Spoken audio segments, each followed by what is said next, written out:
Hey everyone, and welcome back to another video. Today I'm going to show you how you can see how many people have visited your profile.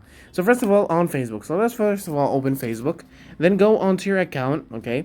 Once you're in account, you're going to click on the three buttons over here. Once you're in the three buttons over here, you're going to click on Turn On Professional Mode. Now from Professional Mode, you're going to click on Turn On, okay? And you're going to wait for the professional mode to turn on. Once it turns on, you're going to skip all these steps. Okay, first of all, I'm just going to skip it right away, and I'll be back. After you skip all these steps, now we're going to go back to your phone. Go back to your You're going to go back to your page, and then you're going to click on See Dashboard. Then you're going to scroll all the way down and just wait for it to just load. Okay.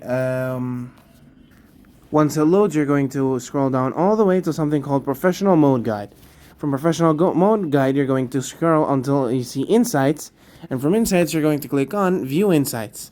And from there, you're going to click on See Details, okay?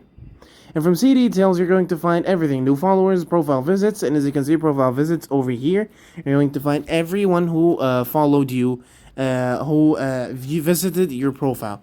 So that was how you can see who visited your profile. Thank you so much for watching, guys, and don't forget to like and subscribe, and I'll see you later.